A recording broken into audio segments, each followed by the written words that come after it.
আমি চট্টগ্রাম থেকে এসেছি। আমি কুষ্টিয়া জেলা থেকে আসছি। আমার হোম ডিস্ট্রিক্ট পাবনা।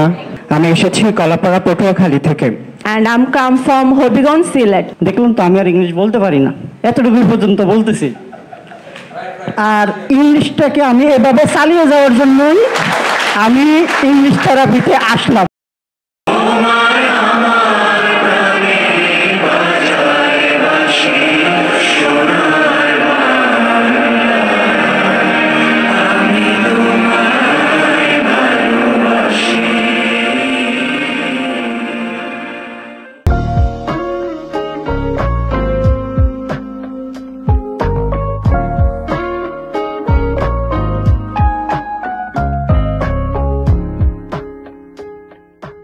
অনেক ছোটবেলা থেকেই আমার ইংরেজি শেখার প্রতি অনেক আগ্রহ ছিল।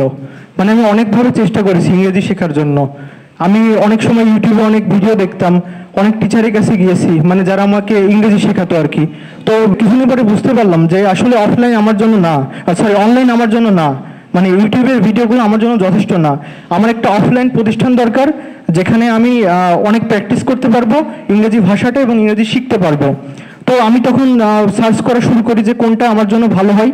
তো আসলে আমি অনেকগুলো প্রতিষ্ঠান দেখি, কিন্তু তার ভিতরে ইংলিশ থেরাপিকে আমার একটু ব্যতিক্রম মনে হয়েছে। কারণ আসলে আমি অনেক আগে থেকে ইংলিশ থেরাপিকে ফলো করতাম। তো আমি তাদের ভিডিওগুলো দেখতাম যে তারা প্রচুর পরিমাণ প্র্যাকটিস করে। তাদের এই ভিডিওগুলো আমাকে অনেক অনুপ্রেরণা দিত। সো আমি তারপরে সিদ্ধান্ত নিলাম যে আর কোনো কিছু নয়, এবার আমি ইংলিশ থেরাপিতে ইনশাল্লাহ যাবই এবং তাদের কোর্সটা করব, এবং আমি ইনশাল্লাহ অবশ্যই ইংরেজি শিখেই সেখান থেকে ফিরবো। গ্রামে পড়াশোনা করতাম এসএসসি পর্যন্ত, তখন ইংলিশে মোটামুটি কোনো সেন্টেন্সই তৈরি করতে পারতাম না।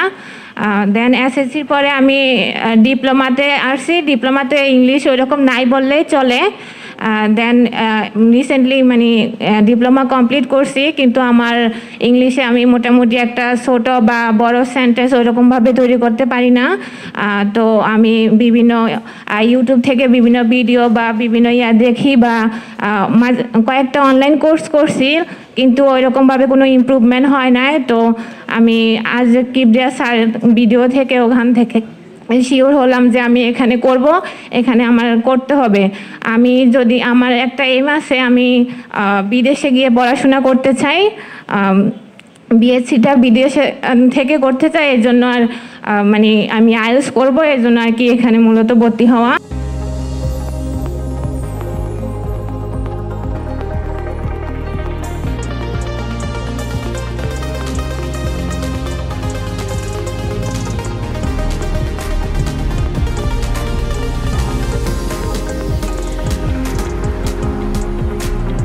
সফলতার সকল গুণাবলী আপনার মধ্যে থাকা সত্ত্বেও আপনি আসলে আপনার মনের শক্তিকে কাজে লাগিয়ে আপনার ক্যারিয়ারকে সুন্দরভাবে গোছাতে পারেন না।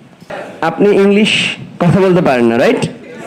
কিন্তু 3 মাস পরে যখন কথা বলতে পারবেন, এটা স্বাদই আলাদা। ইংলিশ ভালো করে শিখবেন এবং একজন ভালো মানুষ হবেন ইনশাআল্লাহ।